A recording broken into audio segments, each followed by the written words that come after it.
دیکھیے اللہ تعالیٰ نے سفر میں مشکلات ہوتی ہے اس لیے نمازوں میں تخفیف کر دی، آدھی کر دی۔ پھر بھی اگر ہم سفر میں نماز نہ پڑھیں تو یہ ہمارے لیے بڑی محرومی کی بات ہے، لیکن پھر بھی اس کے باوجود کسی کی نمازیں چھوٹ گئی، جان بوجھ کر تو کوئی نہیں چھوڑتا ہے، مسلمان یہ نہیں کر سکتا کہ جان بوجھ کر اپنی نمازیں چھوڑے، لیکن سفر کی وجہ سے کسی کی نمازیں سفر میں چھوٹ گئی تو اب گھر پر آ کر ان کی قضا کرنا ہے تو کیسے کریں گے؟ تو یاد رکھیں سفر میں چھوٹی ہوئی نمازیں چونکہ دو دو ہی تھی اس پر واجب، اس لیے قضا بھی دو دو ہی کریں گے، یعنی ظہر کی قضا 2 رکعت ہی کریں گے اپنے وطن پر پہنچنے کے بعد بھی،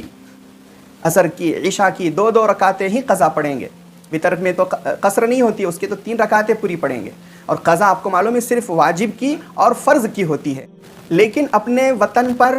پہنچنے کے بعد اپنی چھوٹی ہوئی نماز کی قضا جو قصر کرنے کی ہم نے بات کہی کہ ظہر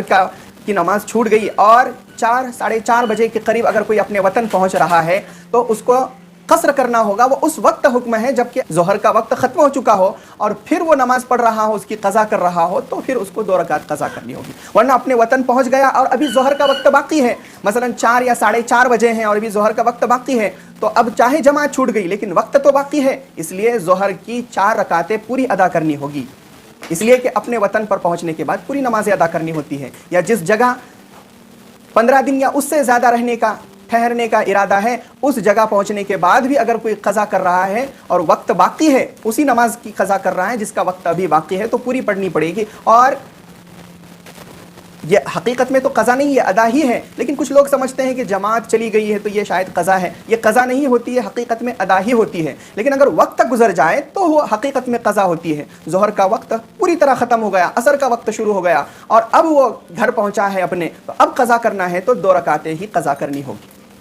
کبھی کبھی اس کے الٹا بھی ہوتا ہے کہ کوئی اللہ کے راستے میں تبلیغ میں نکلا، جماعت کے اندر نکلا اور پھر وہاں بہت سا وقت اسے مل گیا اپنی نمازیں چھوٹی ہوئی پڑھنے کا، تو اب سفر میں چھوٹی ہوئی نمازیں نہیں بلکہ اب حضر میں چھوٹی ہوئی نمازیں وہ سفر میں قضا کرنا چاہ رہا ہے۔ جماعت میں بہت سے مرتبہ دور کا سفر ہوتا ہے اور کسی ایک جگہ ٹھہرنے کا ارادہ نہیں ہوتا اور متعین نہیں ہوتا کہ ایک ہی جگہ آپ کو ٹھہرنا ہے، تو یہ پوری جماعت مسافر کہلائے گی۔ تو ایسے مسافر جماعت کے لیے حکم یہ ہے کہ اگر وہ اپنی چھوٹی ہوئی نمازوں کی قضا کرنا چاہتے ہیں اور وہ چھوٹی ہوئی نمازیں ان کے وطن میں چھوٹی ہوئی ہے تو ان کو پوری نمازوں کی قضا کرنی ہوگی، کیونکہ جس درجے میں ان پر واجب ہوئی تھی، جس طرح ان پر واجب ہوئی تھی وہ تو 4 تھی کیونکہ وطن میں چھوٹی تھی، اب قضا سفر میں کر رہے ہیں تو ایسا نہیں ہے کہ سفر میں قضا کے اندر بھی تخفیف ہوگی، قضا کے اندر بھی جو ہے تو کنسیشن ملے گا، نہیں، وہ صرف ادا کے اندر ہے، ادا نمازیں جو ہے وقت کے اندر پڑھی جانے والی اس کے اندر کنسیشن ہے، اس میں تخفیف ہے اور اس میں تنصیف ہے اور اس کے اندر قصر ہے، ورنہ جو قضا نمازیں ہیں وہ تو سفر کے اندر بھی پوری ادا کرنی ہوگی، جس طرح سنتیں اور نوافل پوری ادا کرنی ہوتی ہے۔